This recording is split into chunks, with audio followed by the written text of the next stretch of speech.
Hola, buenas noches a todas, a todos. Buenas tardes, buenas noches. Muchas gracias por estar acá, por compartir este momento. Un grupo diverso, plural. Comenzamos a reunirnos hace un tiempo porque entendemos que el 10 de diciembre del 2015 cambió la etapa histórica en la Argentina. Entendemos que los sectores populares, los trabajadores, las clases medias, más allá de lo que cada uno haya votado, han pasado a estar en una etapa defensiva respecto de sus derechos, y muchos de sus derechos, empezando por el propio poder adquisitivo, pero no solamente los derechos económicos, sino los derechos sociales, los derechos culturales, están amenazados, están siendo avasallados en algunos casos. Todos conocemos las situaciones no solamente de redistribución regresiva de los ingresos, sino las situaciones de represión que se empiezan a vivir en algunos lugares del país. Y también los retrocesos culturales o el ajuste de cuentas cultural cuando se pretende retrotraer el debate acerca de la cifra de desaparecidos, acerca de la campaña del desierto, acerca de cuestiones que muchos entendemos que deberían estar superadas y ser parte de un consenso más amplio entre los argentinos. Creemos que si cambió la etapa histórica, necesitamos juntarnos y pensar pluralmente aquellos que estamos en contra del neoliberalismo, aquellos que estamos en contra del ajuste, cómo hacer política en una nueva etapa. Cómo pensar la política, cómo pensar la construcción política, cómo pensar la construcción de mayorías, lo cual implica desafíos frentistas, desafíos unitarios, desafíos de trabajo plural. Por eso le pusimos este nombre a esta iniciativa, que es nada más que eso, es una iniciativa para promover diálogos para intentar que haya una confluencia por los derechos. Esa es la idea, no es más que eso, es un primer paso entre muchos otros pasos que se están dando. Hay muchos compañeros en distintos ámbitos y compañeras trabajando en temas sociales, sindicales, políticos, sectoriales, territoriales, de género, educativos, etcétera. Y lo que pretendemos es justamente irnos sumando de a poco en distintos espacios de la ciudad de Buenos Aires y especialmente acá, con otras dos conversaciones que están programadas para el 9 de noviembre y para el 30 de noviembre, donde se van a ir sumando otros panelistas a esta actividad. Quiero agradecerle muchísimo a la UMED que nos ha prestado este hermoso teatro, este lugar extraordinario, por la generosidad. Víctor Santamaría, Nicolás Trota, que hoy no pudo estar con nosotros porque tiene otro compromiso, pero va a estar en una de las conversaciones que tenemos programadas. Y bueno, voy a ir presentando a cada uno de los panelistas cuando van hablando, así nadie se olvida de quién es el que está hablando en ese momento. Nuevamente les agradezco muchísimo a todos por estar acá y ojalá que estos diálogos sean fructíferos. Primero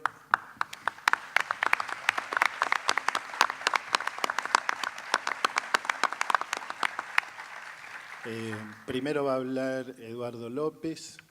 Eduardo es el secretario general de UTE en Capital Federal, es secretario general de la CTA de Capital Federal, es secretario gremial de la CETERA, y me voy a permitir decir en cada caso algo más personal o algo que no está, digamos, necesariamente en el currículum, claro, no tan personal. No, pero quiero decir, Eduardo es un gran luchador, impresionante, fue uno de los protagonistas de la Marcha Federal, es un compañero que, si ustedes siguen las luchas, si ustedes siguen las distintas batallas que se están dando en este momento, las distintas movilizaciones, van a verlo siempre, Eduardo, ahí, y me parece que es un gran honor para este espacio poder contar con su presencia hoy aquí entre nosotros. Gracias. Muchas gracias.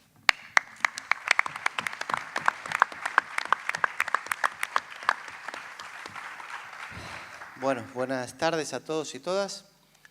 Qué bueno encontrarnos para reflexionar, para dialogar, para pensar en voz alta, porque en los últimos meses nos hemos encontrado todos los que estamos acá en las calles. Pero Alejandro, con esta iniciativa nos permite pensar en conjunto, aparte de la reflexión que hacemos, por supuesto, en las calles. García Linera siempre dice que la gente, el pueblo, los trabajadores, las organizaciones, no se movilizan si hay un ajuste. Se movilizan si sienten que en esa movilización o con esas movilizaciones pueden parar el ajuste. Es decir, no es que hay ajuste y movilización. De hecho, los que tenemos más de 50 años y vivimos los 90, sabemos que no necesariamente hay ajuste y hay movilización. Puede haber terribles ajustes y cero movilización. Ahora hay mucha movilización, tiene varias explicaciones. Una, sin duda, que es la expresión de un pueblo movilizado, sin duda que venimos de épocas de ampliación de derechos. Quizás en los 90 no veníamos de épocas de ampliación de los derechos, veníamos de la hiperinflación.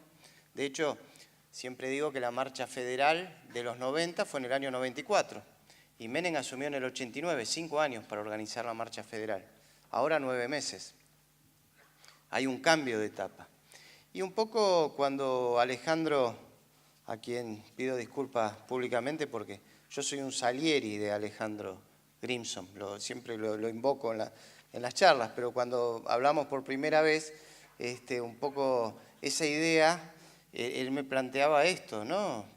Está San Cayetano, está el 24 de marzo. El 24 de marzo hubo una gran movilización. En San Cayetano hubo una gran movilización. En Paseo Colón, el 29 de abril, con la CGT, hubo una gran movilización. Es verdad que quizás muchos de los que estamos acá, que somos militantes, estuvimos en las tres. Pero si estuvimos en las tres, sabemos que no eran las mismas personas quienes fueron el 24 de marzo, quienes fueron a Paseo Colón y quienes fueron a San Cayetano. No eran los mismos compañeros y compañeras. Y vemos que el gobierno quiere eso, seguir plazas por separado, movilizaciones por separados. Y nosotros los que estamos acá hoy empezamos el puntapié principal para unificar en el pensamiento, en la acción, esa práctica que están en las calles. Puedo nombrar también la marcha federal. Quizás ahí sí vi una intersección de 2 o 3 de estas marchas. Puedo hablar de la marcha universitaria. En esa marcha yo vi marchar a los no docentes, a los docentes y a los estudiantes. Impresionante. Los estudiantes se están organizando, ponen nombre de sus centros de estudiantes ganados, el nombre de Milagros Salas. Los estudiantes articulan con organizaciones sociales. O Agustín Tosco. Entonces digo, esa es otra. Tenemos 24 de marzo, San Cayetano. San Cayetano es más la economía. Hoy me junté con el responsable de Barrios de Pie, de nombre Daniel, y adelanto, estamos pensando, recién lo hablaba también con Víctor, y con quien coincidimos en todas estas marchas que nombré, en hacer algo ahora, a fin de mes. ¿Por qué no? Intentar juntar todas estas plazas antes de que finalice octubre para ir a Plaza de Mayo. ¿Por qué no? Estamos trabajando en eso. Estamos trabajando. Y este es un aporte muy grande para eso. Decía la marcha universitaria, el Ni Una Menos, el encuentro de las mujeres, que movilizó, digamos, una cantidad muy grande de compañeras. La organización de las multisectoriales contra el tarifazo. ¿Qué quiere el gobierno? Dividir, ya nombré 7 escenarios. ¿Qué pasa si esos 7 escenarios se unifican? Primer punto, primera pregunta. Segunda pregunta, hago, digamos, de las preguntas que hace Alejandro. Ese escenario unificado, que estamos trabajando para unificarlo, ¿tiene su correlato de unidad desde el abordaje político partidario? El palco de la marcha federal, que estuvo Pablo Moyano, bueno, tantos, Pablo Micheli, la Corriente Federal, ATE, ese palco puede tener un correlato, y ya empiezan las preguntas. Ahora, en realidad yo lo que quiero es escuchar a las compañeras y compañeros que están acá. O sea, lo que hago, yo que, digamos, estoy muy con el tema, bueno, no hablé de las marchas educativas, son conocidas por todos, pero quiero decir, estas son las preocupaciones, porque no llegamos de marcha en marcha hasta el año que viene, e imagínense si el año que viene gana el macrismo. ¿Siguen las marchas? Entonces, ahí ya vienen varias reflexiones. Yo creo que no siguen. Porque el menemismo tuvo un triunfo electoral, Grimson, electoral, político y social. El macrismo tuvo un triunfo electoral que lo convirtió en triunfo político, pero todavía no ha tenido un triunfo social. Yo creo que si ganan las elecciones van a tener un triunfo social. Bien, bueno, que no ganen. Que no ganen. Digo, como docente, que estamos pidiendo la reapertura de la paritaria y que voy a dedicar esta semana y la que viene a trabajar para que confluyamos en Plaza de Mayo a fin de octubre contra el ajuste, los tarifazos y los despidos. Y estoy seguro que va a suceder. Bueno, ahí se abren las preguntas. ¿Qué pasa? Bueno, no, organicémonos en las elecciones del año que viene, a ver quién es la oposición, y en las de 3 años ahí bueno, está bien, puede ser, no manejo mucho el tema. Pero estamos al horno, sí. Nos organizamos para ver quién sale segundo, tercero, cuarto o quinto, ¿me explico? Porque el que sale primero es el macrismo. Acá, digamos, me parece ahorro hablar del ajuste del macrismo, sino qué hacemos ante él. ¿Qué hacemos para que la movilización y la organización sirva? Porque ese es el motor de la movilización y la organización. Tiene sentido luchar si se modifican las condiciones sociales, políticas y laborales de los compañeros y compañeras que representamos. ¿Cómo? Esa es la tarea. Si no voy a hablar mucho más, les tiro, digamos, el balón, digamos, pero digo, sé que estas charlas nos van a ayudar a pensar eso. Yo no la tengo la salida, digamos. Sí tengo claro esto, que no son los 90, que esta charla era impensada a los 9 meses en los 90, de haber asumido que estas marchas también eran impensadas, que la inteligencia colectiva para reflexionarlo también. Entonces,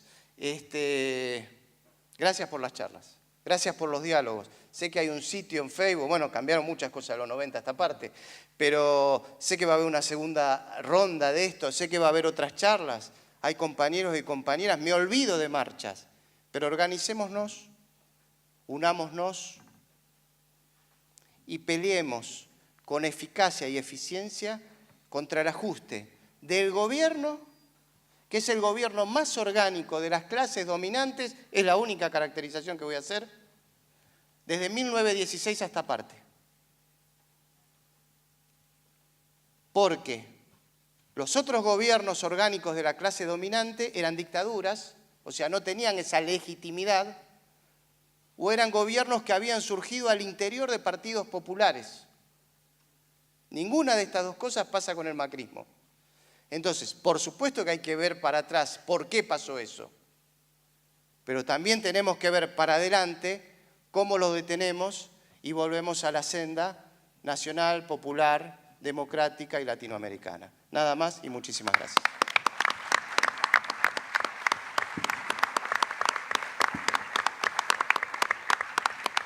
Muchísimas gracias. Va a hablar ahora entonces Alcira Argumedo, que es diputada nacional por Proyecto Sur.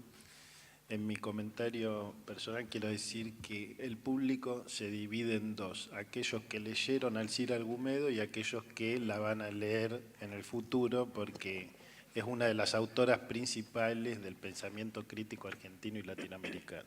Gracias por estar con nosotros. Bueno, muchas gracias. Muchas gracias por la invitación, buenas noches. Y la idea es dar un cierto recorrido por la historia y por el mundo para ver cuál es la magnitud de los desafíos que tenemos, porque solo un buen diagnóstico acerca de una crisis que a nivel mundial podemos considerar como civilizatoria por la magnitud de las transformaciones que supone, nos permitiría plantearnos lo que diría el amigo Lenin, qué hacer, ¿no?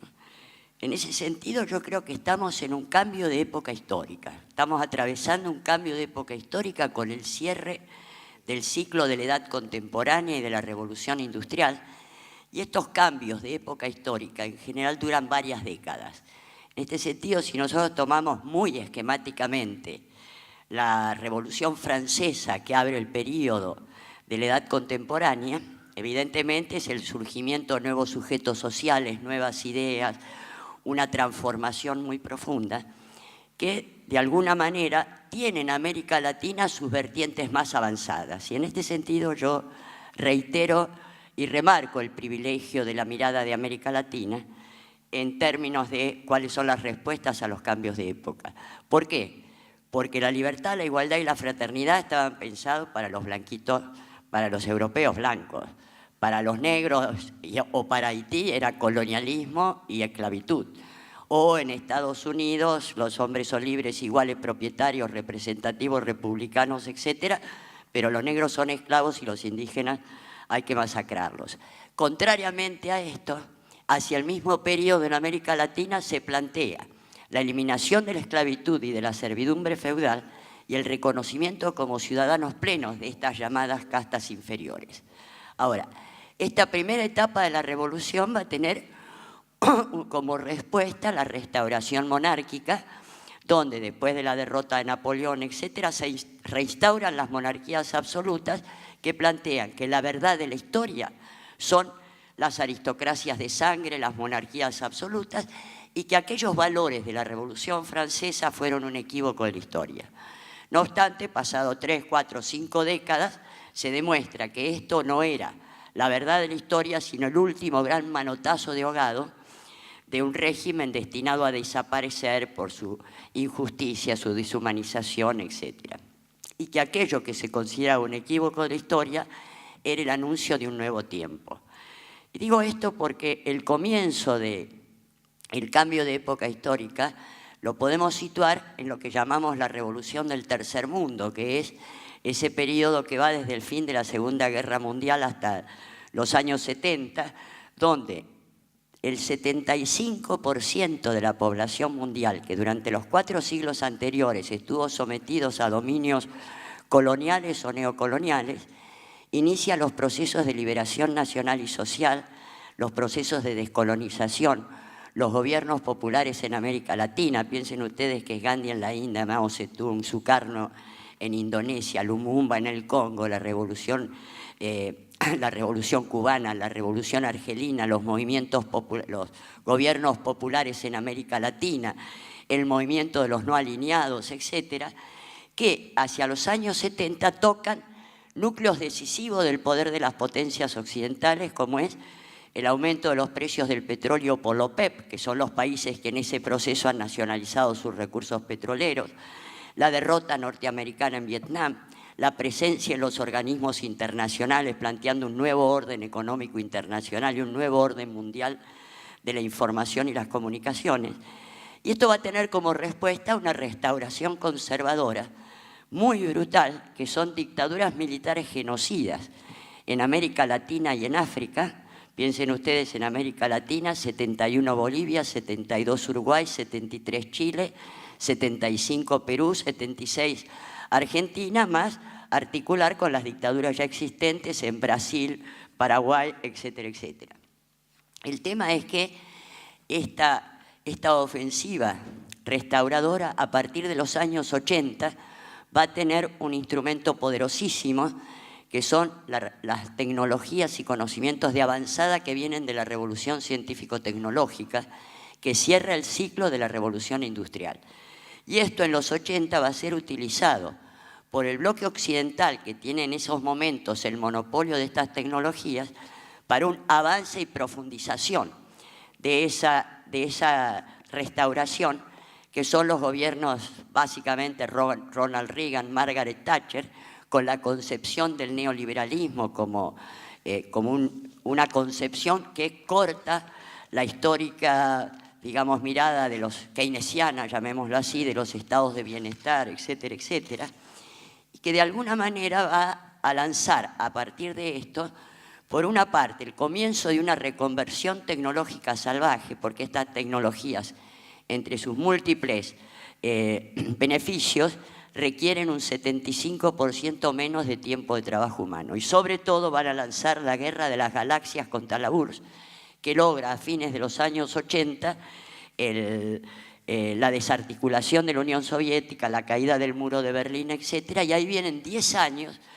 de euforia y auge de estos movimientos, que es el nuevo orden mundial, el fin de la historia, la hegemonía absoluta de Estados Unidos, el triunfo del neoliberalismo, etc.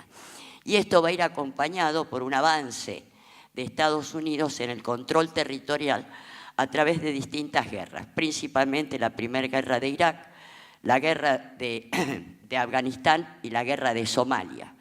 Ahora, este ciclo de avance en el 2001 va a tener un punto casi simbólico con el ataque a las torres, porque además de esta problemática que va a tener como respuesta una nueva política agresiva con la definición de varios países en el eje del mal, coincide con el surgimiento de China como nueva potencia mundial, que en su alianza con Rusia, que se ha recompuesto después de la desarticulación de la Unión Soviética, comienza en los primeros años del 2001 a disputar la hegemonía de los Estados Unidos.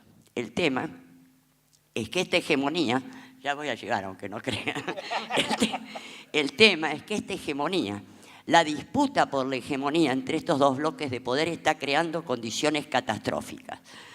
Por una parte, el incremento de la utilización de hidrocarburos con el avance de China en la industrialización, etcétera, que está generando un calentamiento global que pone en riesgo la vida misma en el planeta con el incremento de solo 2 grados en la temperatura ambiente, y a su vez la pelea por recursos escasos que en estos momentos están siendo escasos en sus formas convencionales, implica las tecnologías altamente depredadoras y contaminantes, principalmente en petróleo con fracking, en minería con minería a cielo abierto, etcétera, etcétera. El tema es que esta disputa, un segundo aspecto, es que tiene 5 guerras devastadoras. 5 guerras devastadoras en el mundo árabe, que no las voy a nombrar en orden, y 7 guerras devastadoras en el África Negra, donde hay un elemento, hay un informe de la UNICEF que nos da idea de la magnitud de esta tragedia. UNICEF señala hace un mes que hay 250 millones de chicos menores de 18 años creciendo en condiciones de guerra, y que como consecuencia de los traumas generados por la angustia, por el hambre, por el terror, por la muerte de los padres o los hermanos, etcétera, etcétera, se calcula que el 20% de ellos van a tener secuelas psicológicas graves. Estamos hablando de 50 millones de futuros jóvenes con secuelas graves, pero que si uno analiza el 20% de las guerras de los años 90, por ejemplo en Afganistán, Somalia e Irak, por las poblaciones menores, se puede sacar un cálculo que tenemos entre 7 y 10 millones ya de jóvenes actuales con secuelas psicológicas gravísimas y que en muchos casos integran las filas del ISIS, de Al-Qaeda, de Boko Haram o los atentados que están llevando adelante en Estados Unidos y en Europa. Otro de los elementos fundamentales es que en estos años, en estos últimos 20 años, se ha dado una reconversión tecnológica salvaje con tecnologías que incorporan mano de obra y expulsan población. En una proporción que les decía, la Ford Argentina tenía en los años 70 12.000 trabajadores. Hoy tiene 2.500 y esas son las proporciones en las más diversas áreas. Esto ha generado, a su vez, un proceso de migraciones desesperadas de África y de Medio Oriente hacia Europa, de sudamericanos y de mexicanos hacia Estados Unidos, y en los últimos años un crecimiento exponencial de la concentración y polarización de la riqueza y al mismo tiempo crecimiento exponencial de la pobreza. Si nos ponemos a ver, fíjense ustedes que según los datos del Banco Mundial, la cantidad de personas que viven con menos de $1 por día, que es el 20% de la población mundial, son 1.200 millones. Los que viven menos de $2 por día son 2.800 millones. Pero si uno llevamos esto a los que viven con menos de $5 por día, estamos en aproximadamente 5.250 millones de personas en condiciones de pobreza en el mundo, que esto es el 75% de la población mundial, que puede comprar alimentos, pero se dan cuenta que con esto no puede tener acceso a otras mercancías. De ahí que el grueso de la crisis actual es una crisis que aparece como financiera, pero es una crisis de carencia de demanda. La paradoja es que las políticas que nos dan para América Latina, este Tratado Transpacífico, la Alianza del Pacífico, una de sus características es la necesidad de ser competitivos bajando el costo salarial y, por lo tanto, creando más desocupación y más pobreza. Esto es una lógica absolutamente suicida en la cual tenemos nosotros acá nuestros principales referentes, que como acá se ha señalado, sí, efectivamente, son las corporaciones y bancos al poder. Ya no hay más mediaciones políticas. Acá vienen directamente, y esto es una de las propuestas del Tratado Transpacífico, es decir, la eliminación de la participación del Estado en las más diversas áreas, la privatización o desaparición de empresas y que el grueso de las actividades queden en manos de corporaciones y bancos, incluyendo la educación y la salud. Como saben ustedes, estas van a ser consideradas mercancías. El que pueda acceder a ellas bien, el que no, paciencia. Y esto ya se ve en ciertos países como México, en los cuales, digamos, ciertas movilizaciones llevaron a que además de una privatización creciente de la educación, se esté gestando una masa disponible, una de cuyas características es el vuelco al delito. Porque para que no digan, el tema es este. Tomando en cuenta, en un curso que di en algún momento con gente del Poder Judicial, y les preguntaba, sobre 6 millones en ese momento, 6 millones de chicos bajo condiciones de pobreza, ¿cuántos se vuelcan al delito? Y ellos sacando cuentas de los que estaban presos como una punta, lo que me decían, no más del 1,5, 2%. ¿Qué quiere decir?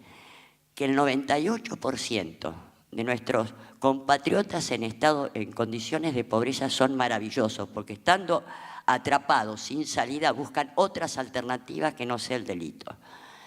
Pero un 1,5 o 2% de aquellos que se vuelcan al delito son 280.000 personas, en su mayoría jóvenes, volcados al delito por desesperación. Y esto me parece que es la base de distintos desafíos que tenemos que pensar para no quedarnos en el análisis coyuntural y de corto plazo, porque esto les pega a todos. Y entonces tal vez tendremos que ser borgianos y aprender que a veces no nos une el amor sino el espanto. Gracias. Gracias. Gracias, Alcira. Ahora voy a presentar a María Pía López, escritora, pero también quiero decir que es una colega que es parte de los nuevos intelectuales públicos argentinos, de toda una nueva generación con un gran compromiso en el debate público en todos los últimos años, y es un gusto que esté acá con nosotros.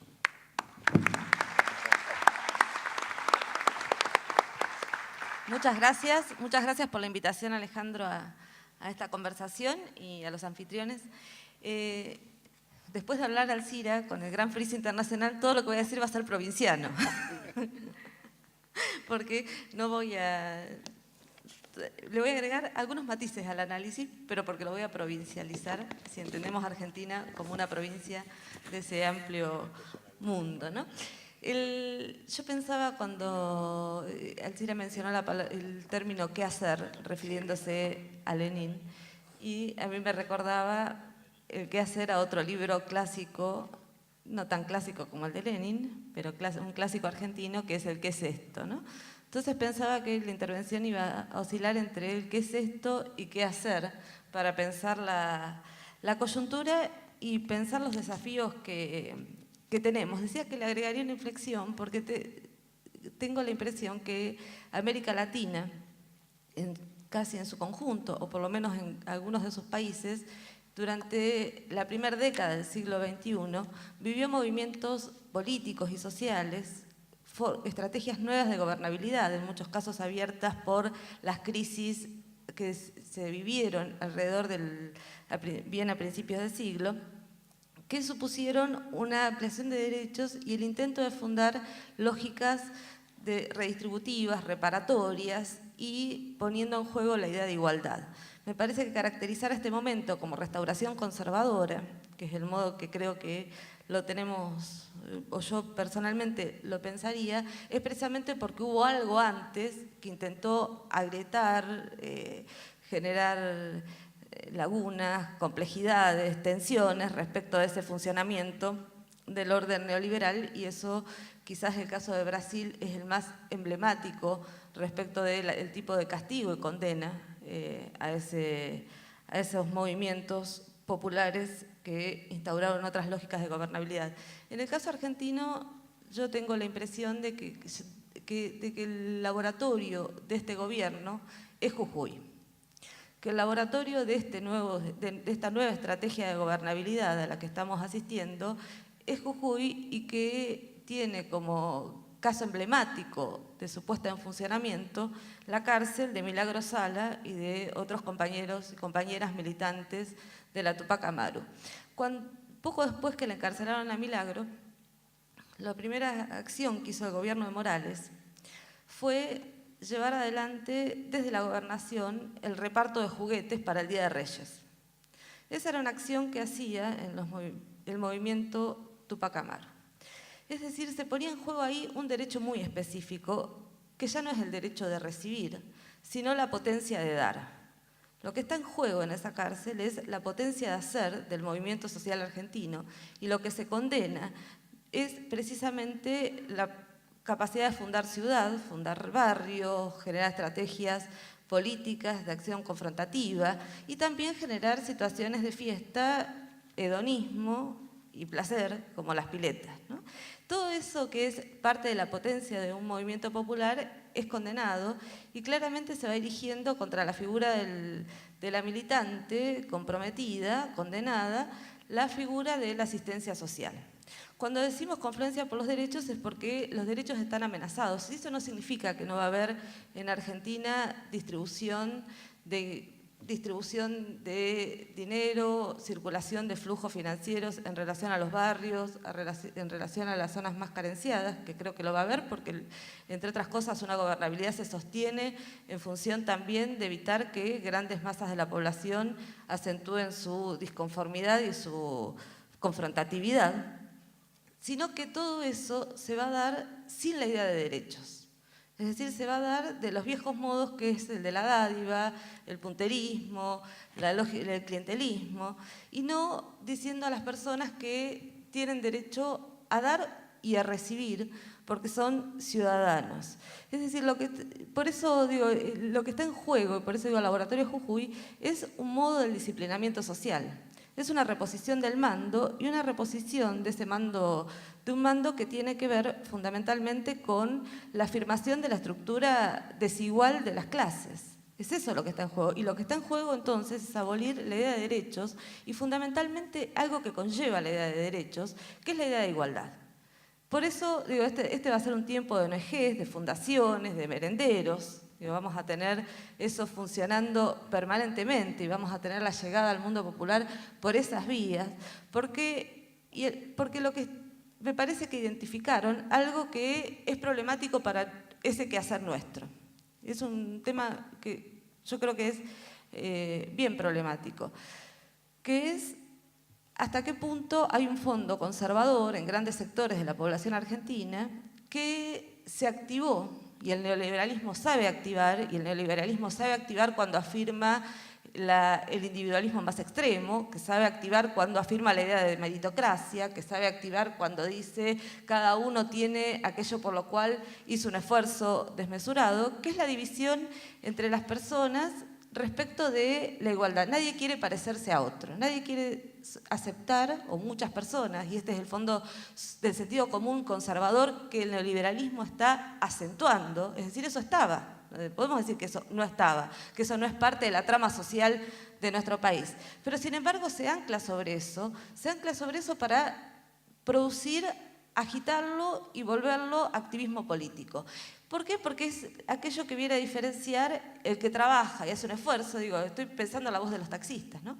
El que trabaja y hace un esfuerzo, mientras otro, ¿qué te dice el taxista? Cobra planes. O cobra asignación universal. Esto uno lo ha escuchado en la calle argentina permanentemente. ¿Cómo se contesta eso? Diciendo, bueno, ya no todos tienen el mismo derecho. Por eso me parece que lo que estamos en una situación que es una bisagra, que es en definir claramente si puede haber un frente social y político en la Argentina que tenga como centro la defensa de los derechos amenazados, sabiendo que defender los derechos amenazados es defender la idea de igualdad como constitutiva de una sociedad, sabiendo que la igualdad es un horizonte, que la igualdad no es aquello que está en nuestras manos, que probablemente aun cuando podamos desarrollar las mejores estrategias políticas y los mejores gobiernos, la igualdad siempre esté en un futuro y sea aquello hacia donde vamos. Pero sí hay que afirmarla como enunciado de cualquier frente, ¿no? Por eso a mí me parece que es fundamental que estas conversaciones se llamen confluencia por los derechos, porque derecho implica algo más que el derecho en sí mismo, implica sobre qué ideas y enunciados se sostiene una política activa y se sostienen las confrontaciones callejeras que Eduardo estuvo mencionando. Este modo del neoliberalismo, que es un modo del neoliberalismo que efectivamente no necesitamos describir más que con breves pinceladas, tiene víctimas propiciatorias. Exige un quantum de violencia. Yo tengo la impresión de que no habrá forma de pensar estos años en esta sociedad sin un crecimiento de una violencia que estamos viendo constantemente. Digo crecimiento, la violencia estaba ya, pero está encontrando figuras sacrificiales en sectores sociales, en cuerpos bien claramente definidos. Hablé de una militante social y política encarcelada, de varios militantes y activistas encarcelados, pero también me parece que tenemos que tener claro que son víctimas del neoliberalismo los pibes estigmatizados como pibes chorros, es decir, todos aquellos que están sujetos a la violencia institucional, y también las chicas jóvenes que hoy son víctimas permanentes de un ataque misógino que en muchos casos termina en la muerte. Digamos, me parece que las chicas jóvenes, los pibes chorros o los pibes de gorrita que son identificados como potencialmente peligrosos por ese sentido común conservador y los militantes sociales son las víctimas sacrificiales de la época. Por eso también, si pensamos ese horizonte frentista, es también porque consideramos que una sociedad no puede fundarse sin pensar a fondo y contra la cuestión del sacrificio. Sin pensar a fondo y contra esta situación en la que la violencia se ejerce permanentemente sobre los más débiles y los va convirtiendo, arrojando al basurero, digamos, al lugar de los desechos. Por eso a mí me parece que efectivamente lo que decía Eduardo, hay muchas movilizaciones, yo diría también hay mucha conciencia militante cada vez más activa en el Encuentro Nacional de las Mujeres, las campañas contra la violencia institucional. Digamos, tenemos una energía social que hace...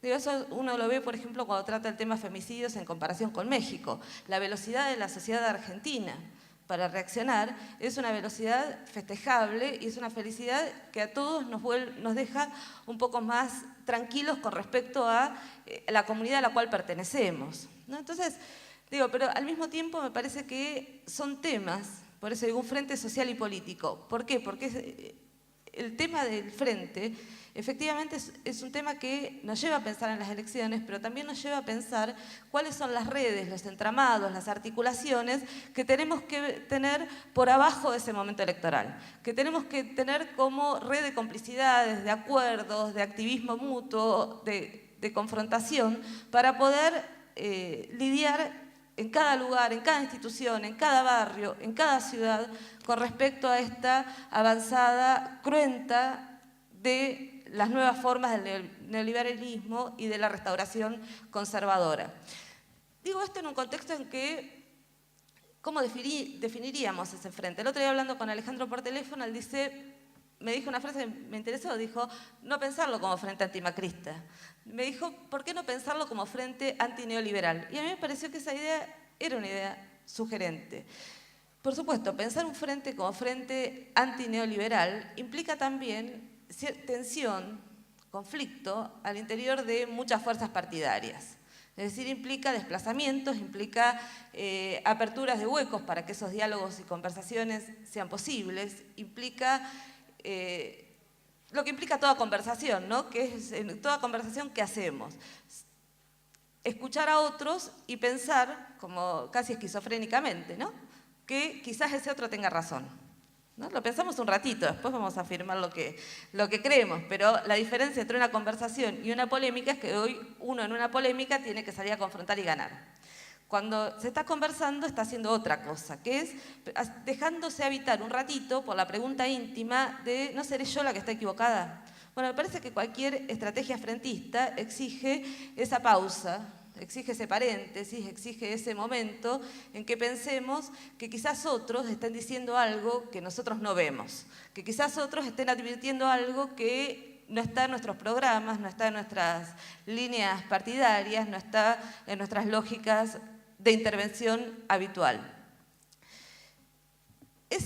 Hoy hay muchos movimientos de rearticulación del campo político argentino, ¿no? Y en parte algunos movimientos de rearticulación de ese campo político llevan a un sector del movimiento que colaboró en la gobernabilidad, fue parte de la gobernabilidad del momento anterior, hacia una alianza en función de hacer un ajuste más decoroso y sostener la gobernabilidad con las estructuras de gobierno actual.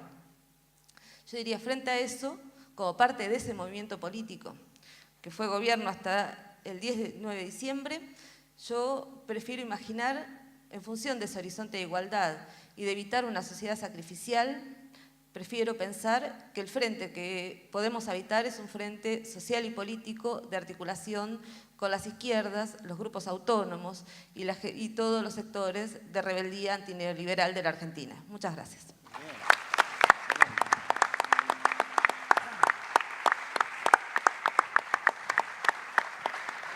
Muchas gracias, María Pía. Bueno, ahora va a hablar Jonathan Tea, que es dirigente de Seamos Libres.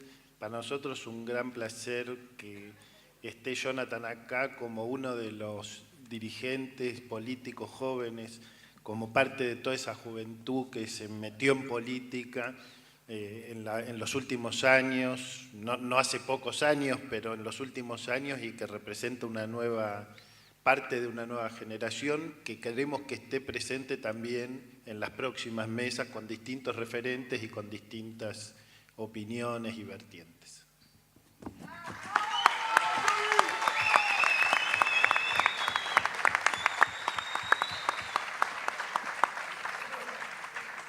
Bueno, buenas tardes, buenas noches ya a todas y a todos. La verdad es un placer compartir este ciclo de charlas con estas compañeras y estos compañeros que tienen larga, no quiero decir que sean muy grandes, pero sí una larga trayectoria de lucha. Yo en la marcha federal, en la primera tenía 10 años, pero bueno. Empieza con las agresiones. No. La experiencia siempre es fundamental en el armado. Yo tenía 12, pero bueno, empecé de joven. 12 en el sindicalismo. Es que empecé de joven en el sindicalismo. Por lo cual es un placer para nosotros como organización y para mí en particular participar de estas mesas. Cuando Alejandro me convocó y me comentó un poco la idea, a priori me pareció un tanto compleja en términos de la orientación de las charlas, ¿no? Por lo difícil que a veces es juntarnos en la diversidad, cuando esa en realidad es la tarea. Hoy más fundamental que nunca por varias de las cosas que enunciaron quienes me antecedieron. Digo, me parece que es importante poner en contexto, en primer lugar, en el marco en el cual nos estamos desarrollando. María Pía traía América Latina. Me parece que cuando discutamos la política no solo nacional, sino de cualquier distrito de nuestro país, no podemos dejar de tener en cuenta el contexto en el cual estamos viviendo, donde es cada vez más virulenta la avanzada conservadora en la región. Desde el último año para acá vimos la derrota de Evo en el referéndum en Bolivia, el triunfo de Macri, la destitución a Dilma, la derrota en las legislativas del PT y recientemente el triunfo del no en Colombia, el no al acuerdo de paz. Digo, esto nos da un contexto en América Latina distinto al que teníamos hace algunos años, por lo cual a la hora de graficar una política también tenemos que pensar y tener en cuenta estos elementos. Hoy se profundiza los acuerdos en el marco de la Alianza del Pacífico para desde ahí construir tratados de libre comercio con las principales potencias. Hoy el Mercosur se transformó en un trampolín de acuerdo con Estados Unidos y la Unión Europea. Hoy es distinto el marco y es distinto los andariveles en los cuales navega y transita la articulación regional. Sin duda el neoliberalismo estuvo agazapado y nunca creímos que lo habíamos derrotado definitivamente, pero también tendremos que revisar errores propios de estos procesos, hacer una autocrítica en función de, a veces en algunos procesos, no haber asumido niveles de radicalización más profunda, no haber construido fuerza política para llevar adelante esa radicalización, porque si no construimos una correlación de fuerza distinta, difícilmente podremos abordar una política distinta. Y me parece autocrítica no de cara solo a revisar lo que hicimos, sino fundamentalmente para que cuando construyamos la nueva oleada lo hagamos con más fuerza, con más profundidad, con más perspectiva, con más firmeza. Y nosotros en nuestro país tenemos un gran desafío porque Argentina de alguna manera se transformó en punta de lanza de esta nueva política en América Latina. Digo, la construcción de la fuerza, la construcción de Cambiemos como una fuerza de nuevo tipo, con elementos novedosos que le permitió la construcción de una mayoría popular, le está permitiendo desplegar un programa económico neoliberal, a mi entender bastante clásico, porque antes de que asumiera, bueno, había discusiones entre nosotros mismos y también en el plano económico iban a generar algún tipo de mecanismo novedoso. Bueno, nada de todo eso ocurre, la transferencia de recursos es fenomenal de los sectores populares a los sectores más concentrados de la economía. Lo estamos viendo, lo vimos apenas asumió, me parece, ¿no? Ya no hay duda de eso, de que el esquema es un esquema para poco, no solo golpea a trabajadoras y a trabajadores formales de la economía popular y demás, sino también a trabajadores formales, también a pequeños comerciantes, industriales. Esta es una situación que yo creo que se va a profundizar y entre nosotros también hay un debate en función de lo que se viene, si el gobierno tiene posibilidad o no de mejorar la situación económica. Yo creo que no, si entendemos mejoría de la situación económica como mejoría para el conjunto del pueblo argentino. Me parece que más bien hay una idea de mejoramiento de algunos indicadores de la macroeconomía, algunos de los cuales pueden venir aparejados a partir de tomar deuda, digo, que haya aparecido el Fondo Monetario Internacional, que tengamos esta política hoy con los organismos de crédito financiero.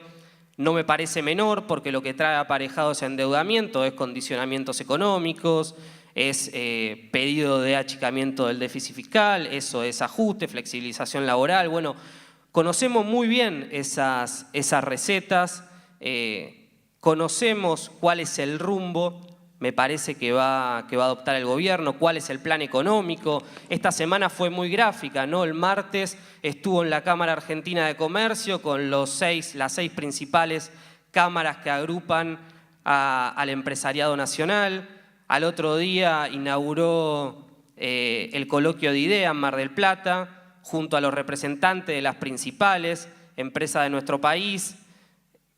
Y en paralelo, la reunión del ministro de Trabajo con la CGT ofreciendo poco y nada frente a un año donde los trabajadores han perdido un poder adquisitivo muy importante. Entonces, está muy claro, me parece, cuál es el programa económico del gobierno. Lo conocemos sus resultados. La pregunta y el dilema, en todo caso, es qué hacemos nosotros frente al desarrollo de esa política.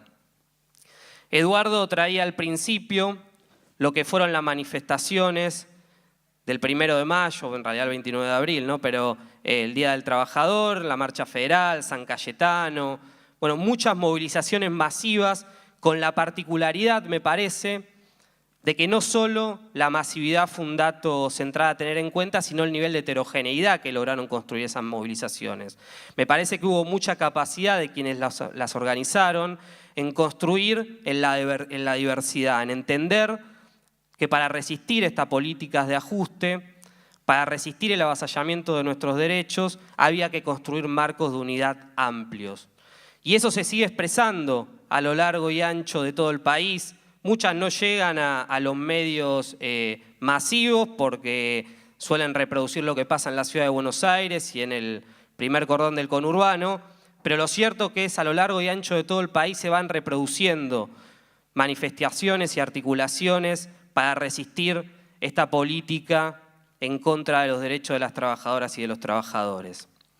Me parece que de lo que se trata, en todo caso, es de, por un lado, seguir profundizando esa política que nos permita resistir el ajuste del gobierno nacional, pero también se trata de poder construir una alternativa política para enfrentar a este sistema.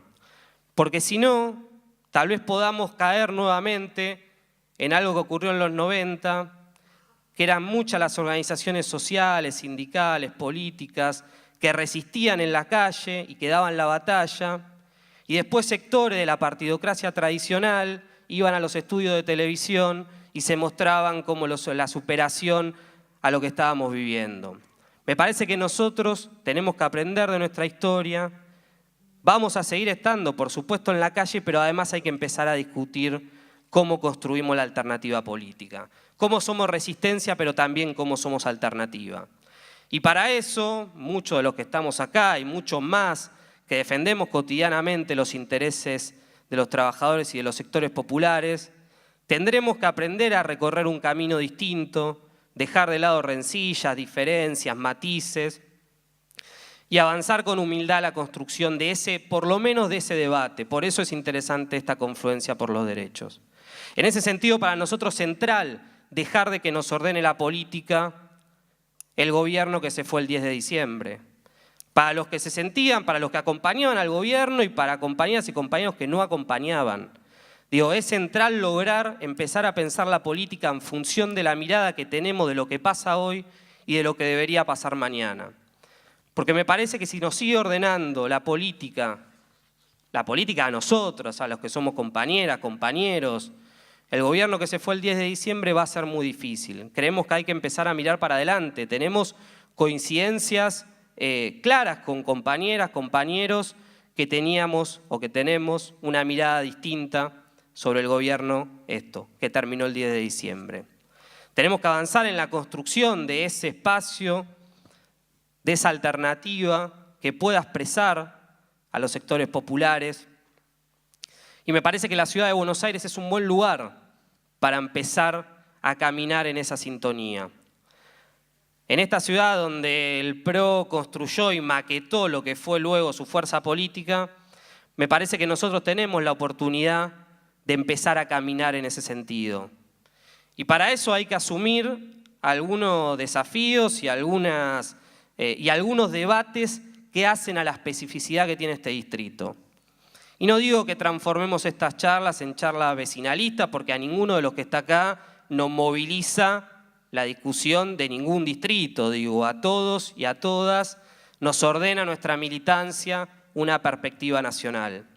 Pero me parece que muy bien le haría a la construcción o a empezar a caminar en la construcción de una perspectiva nacional con capacidad y con potencia, empezar a discutir en la ciudad de Buenos Aires qué posibilidad tenemos de construir un espacio que pueda articular distintas miradas, distintos sectores, no solo pensando en sectores, en partidos políticos, sino entender también que hoy cambió la forma de participación y la forma de interpelación y que tenemos que tratar de construir dispositivos de participación distintos a los existentes para que puedan confluir ahí sectores de la cultura, sociedades de fomento, clubes de barrio, cooperativas, distintas expresiones de la vida social, cultural y política de la ciudad de Buenos Aires. Entender y discutir el distrito implica también asumir las problemáticas que existen en la ciudad de Buenos Aires. Y de vuelta, sin dejar de tener en el horizonte la discusión de la construcción de un espacio nacional que pueda recuperar el terreno perdido. Para nosotros, este espacio, estas mesas de debate, son bien interesantes porque no tienen apenas el objetivo de intercambiar e irnos a nuestras casas, sino intentan pinchar un poco más e intentan ir un poco más a fondo, intentan plantear si es posible que aquellos que tal vez tenemos matices, porque estoy seguro que tenemos matices, diferencias profundas tenemos con otros, entre nosotros tenemos matices de lectura, podamos construir ese frente social, político, cultural. Y para eso, sin duda, exige audacia política, porque después la ingeniería electoral suele trabar estas voluntades, ¿no? Es muy fácil hablar de la unidad, pero es muy difícil practicarla. Digo, todos lo primero que aprendemos casi cuando empezamos a militar es vos tenés que hablar de la unidad, vos llamás a la unidad, y después en una mesa la unidad es más compleja. No digo que vamos a tener una mirada idealista y que si todos los buenos nos juntamos le ganamos a los malos y así es la política. Por supuesto que tiene sus complejidades, pero me parece que si no discutimos esto, estamos condenados a la derrota, estamos condenados a ser furgón de cola de quienes construyen a partir de dispositivos hegemónicos mayores niveles de consenso electoral. Me parece que nosotros tenemos que discutir esto y tenemos que discutir cómo desde esta perspectiva logramos interpelar a una mayoría que no somos nosotros mismos, porque de lo que se trata estas charlas es de discutir cómo salimos hacia afuera, no de apenas discutir entre nosotros. Digo, de discutir entre nosotros cómo discutimos, en este caso en la ciudad de Buenos Aires, con cientos de miles de vecinos para lograr construir esa mayoría. Por lo cual, nosotros estamos acá, vamos a discutir en todos los espacios en los cuales nos convoquen, esto nos parece muy interesante, pero sobre todo vamos a poner todos nuestros esfuerzos en construir este espacio político que nos permita en la ciudad de Buenos Aires caminar en función de los intereses que defendemos. Muchas gracias.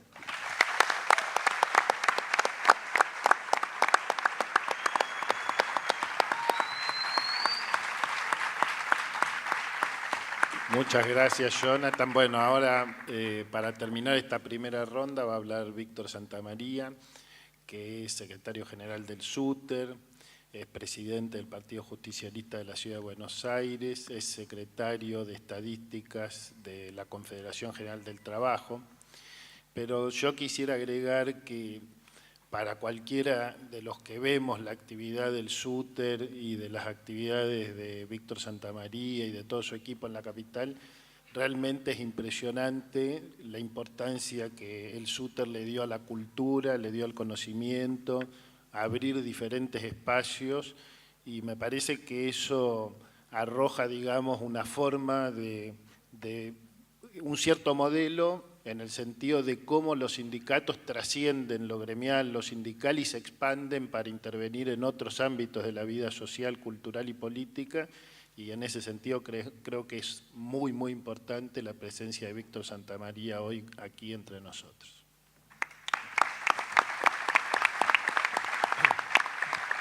Bueno, buenas tardes, gracias por la presentación.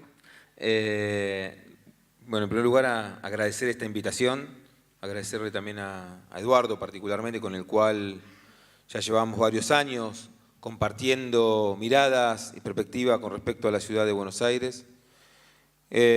Sumo a las marchas que decía recién Eduardo, y también sumábamos la de San Cayetano, que para mí fue, tal vez de las marchas, fue las fundacionales de esta nueva época, que tiene que ver la marcha del 9 de diciembre, cuando fue el último día de gobierno del gobierno anterior, donde una multitud enorme fue a despedir al gobierno que se iba. Creo que marcó un hito en la historia de después lo que se venía construyendo en estos últimos, se viene construyendo en estos últimos 10 meses de gobierno macrista. Yo coincido, la verdad es que nada más justo que cerrar el debate, porque la verdad que coincido plenamente con lo que hoy se trató en esta mesa, digamos, desde el punto de vista del análisis histórico, no solamente nacional, sino también desde el punto de vista internacional, de cómo fueron desarrollándose los acontecimientos.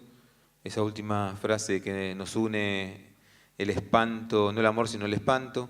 Yo creo que esa frase tenemos que nosotros tratar de que ese espanto se convierta en amor, en cómo podemos tratar de que ese amor se pueda confluir, como también decían acá recién Jonathan especialmente, en una conformación de un frente que no sea un amor solamente idealista, sino que sea un amor práctico, ¿no? Y ese amor práctico se construye, la verdad, es con una visión, no solamente de la ciudad de Buenos Aires, sino también a nivel nacional y a nivel internacional, de lo que queremos. Creo que estamos siempre, nuestra tendencia es a pensar en lo que viene en función de los candidatos, pensar en lo que viene en función de las mediciones y en las encuestas, y yo creo que tendríamos que darle una vuelta de rosca, y esto, como bien dice la charla que nos convoca hoy, es un diálogo, y eso tiene que ser en función de la política.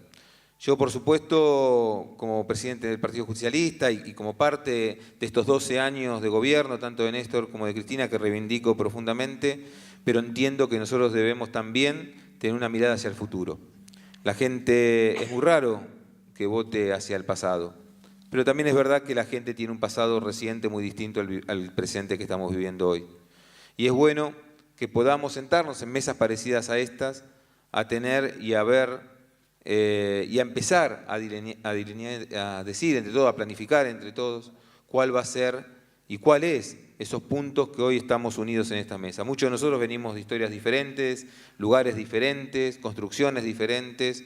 Con Eduardo tengo una profunda coincidencia en los temas que hacen a la política, al movimiento obrero, y venimos de centrales diferentes y podemos realmente coincidir muchos. Yo creo que nosotros tenemos el debate que tenemos por delante y la función que tenemos por delante es cuáles son esos puntos que hacen a esa confluencia en cada uno de lo que vamos a plantear en el día de mañana. Creo que no tenemos que tener la unidad por el mejor candidato, sino que tenemos que tener la unidad por lo que nos sirve y por lo que tenemos que construir en la ciudad de Buenos Aires. Una ciudad de Buenos Aires que es difícil, porque tenemos, y parece que también tiene que ver con otro tema que habría que debatir, que tiene que ver con la comunicación. Hoy llevamos casi más de 9 años de gobierno macrista en la ciudad de Buenos Aires, en los cuales no se han resuelto ninguno de los temas centrales y profundos que aún hoy vive de desigualdad la ciudad de Buenos Aires, y parece que el gobierno macrista empezó hace un año. Eso es producto que, del otro lado, también tiene una fuerte influencia todo el tema de comunicación y cómo ellos manejan la comunicación. Y creo que nosotros debemos también, además de tener políticas claras, que nos digan cuáles son nuestros principios y desde ahí sumar a quien se quiera sumar en ese frente que tiene esas políticas claras, sino también tener la forma de cómo comunicamos esa política clara a la ciudadanía. Me pareció interesante también lo de Jonathan desde el punto de vista de que esto que estamos hoy haciendo, que es una charla, un diálogo entre nosotros, tenemos que ver la forma de cómo lo hacemos partícipe al resto de los vecinos, al resto del pueblo de la ciudad de Buenos Aires, porque entre nosotros no nos vamos a convencer de lo que queremos y de lo que necesitamos y podemos estar un poco más cerca, un poco más lejos. Sí tenemos que tratar de tender puentes con los vecinos de la ciudad de Buenos Aires, con el pueblo de la ciudad de Buenos Aires y empezar a debatir con ellos de cara a esa ciudadanía lo que pretendemos también construir políticamente. Y eso se construye. Yo creo que si uno de los grandes temas que se han debatido del gobierno anterior, para mí se han generado muchísimos derechos, derechos a las minorías, derechos a las mayorías, construcción en lo que tiene que ver con políticas sociales, políticas económicas. Yo creo que si uno de los temas que no se ha avanzado y que creo que fue uno de nuestros errores es no plantear realmente que cada uno de esos derechos sean plasmados en una reforma constitucional.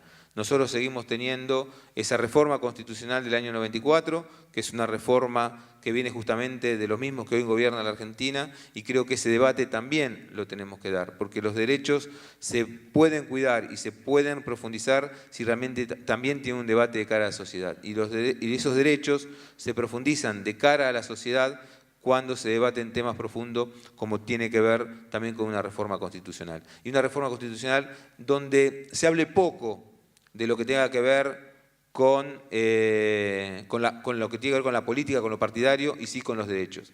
Pues yo creo que muchas veces se tiende a caer en la tentación de poder plasmar derechos de continuidad política en lugar de estar plasmando los derechos de la gente y del pueblo. Y creo que en cada uno de estos tenemos que hacerlo, voy a repetir, de cara a la ciudadanía. Las movilizaciones son importantes, las movilizaciones crean conciencia social, las movilizaciones tienen que ver con la movilización de nuestra propia gente, de nuestro propio pueblo, pues vuelvo a repetir, nosotros tenemos que tratar de romper esa barrera de nosotros mismos para tratar de ir un paso más adelante y poder realmente que ese frente que se arme, que por ahí no queda simpático decir que es un frente antimacrista, pero sí que tiene que ser un frente que nos permita sumar a la mayor cantidad de ciudadanos que hoy, estoy seguro, piensan como nosotros, que la clase media porteña es la que más fue perjudicada por las políticas de este gobierno, un gobierno que es de los ricos y para los ricos, un gobierno que es gobernado por ellos mismos, que no tiene intermediario, que la política para ellos ya no es un intermediario más, un gobierno donde todas las medidas que se han tomado en estos últimos 10 meses son medidas que tienden a que el poder económico siga estando en muy pocas manos,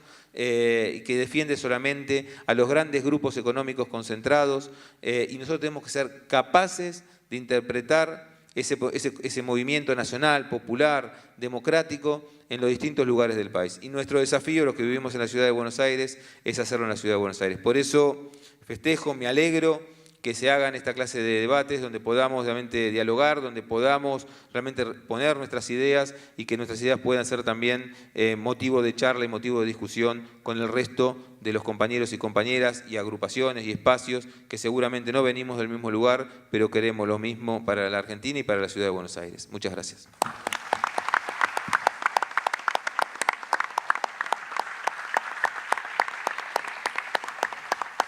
Muchísimas gracias. Les quiero comentar que parte de los desafíos que venimos pensando, quienes queremos multiplicar estos diálogos, es cómo dialogar, porque es imposible dialogar abriendo el micrófono en un lugar como este, con tantos compañeros. Entonces, vamos a dialogar, por supuesto, en el pasillo cuando terminemos, pero vamos a dialogar con la página de Facebook que se llama Confluencia por los Derechos. Vamos a invitar a todos los que están acá y a todos los que queremos que se sumen el 9 de noviembre, que ojalá seamos el doble, a que manden preguntas, comentarios, discusiones, propuestas a través de la comunicación electrónica. Creemos que tenemos que potenciar la comunicación en las redes, creemos que no se trata de hacer vecinalismo, pero sí de llevar estos debates también a los territorios y a los barrios, Ojalá en el futuro podamos hacer mesas en distintas comunas, con compañeros de las comunas, con comuneros, con dirigentes territoriales, con compañeros que estén participando también como referentes de toda la ciudad y del país. Creo que hay un desafío en ese sentido muy grande, pero quiero comentarles que también están presentes aquí algunos compañeros que después de decir algunas palabras, me gustaría invitarlos antes de que se tengan que ir, porque hay varios compañeros aquí que tienen compromisos dentro de pocos minutos y no tenemos posibilidad de estirar esto mucho tiempo más si queremos que estén todos esos compañeros aquí en el escenario, por eso los voy a invitar dentro de unos pocos minutos a subir. Simplemente como algún intento de síntesis o una perspectiva de todas maneras muy personal, creo que yo personalmente estoy muy contento porque creo que si lo hubiéramos organizado y hubiéramos pensado el orden y las posiciones, cómo se fueron desplegando, no lo hubiéramos podido hacer mejor, digamos. Me parece que hay algo muy claro en todos los compañeros y compañeras que hablaron recién, que es que no se puede poner el carro delante de los caballos. No se puede empezar discutiendo cuál es mi tradición o cuál es mi propia identidad política o cuál es la candidatura que yo prefiero para el año 2017.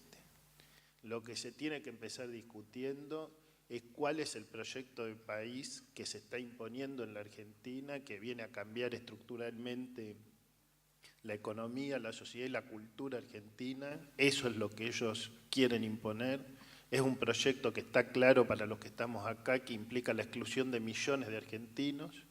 Y frente a ese proyecto solamente tenemos que confluir todos aquellos que queremos otro proyecto, donde podamos discutir todas las dificultades y todos los matices, pero seguro que es un desarrollo con los 42 millones de argentinos adentro. Ni un solo argentino, ni un solo habitante de la Argentina excluido del desarrollo nacional.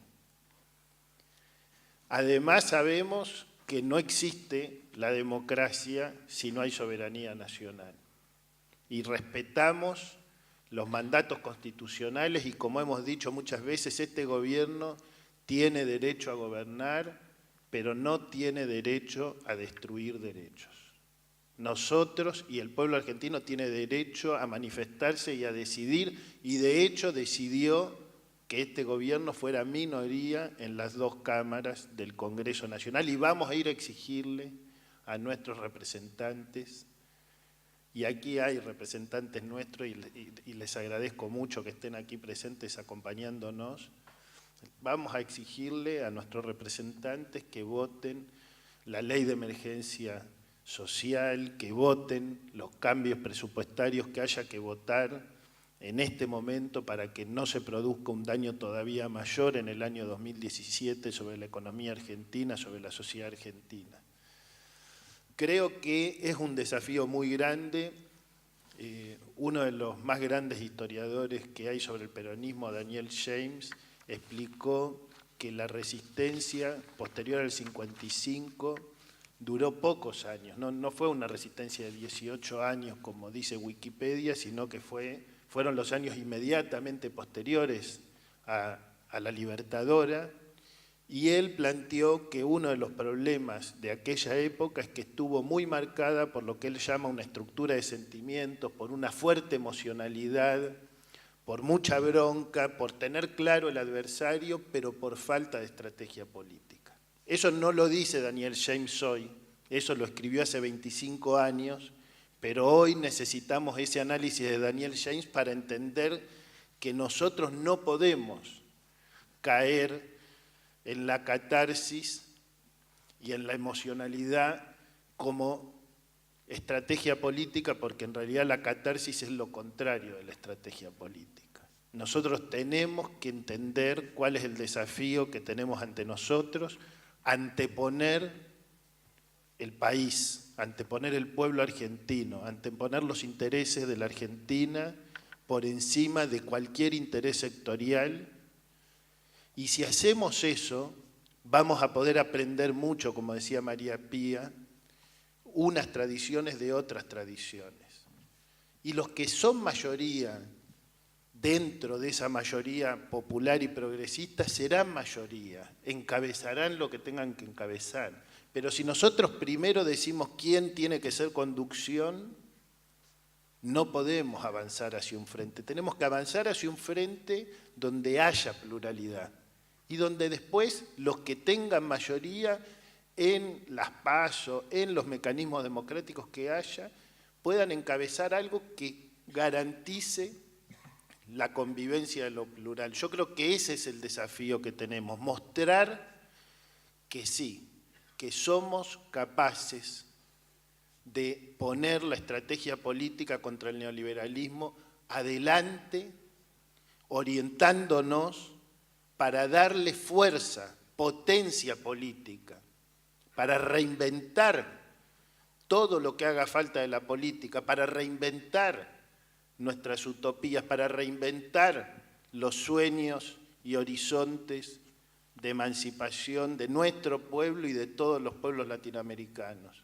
Creo que es algo fundamental y que es un desafío donde podríamos lograr que regrese como un boomerang sobre los sectores más concentrados del capital financiero que hoy están gobernando la Argentina, que regresen sobre ellos un grito de la mayoría del pueblo argentino diciéndoles en la cara, sí, se puede derrotar al neoliberalismo.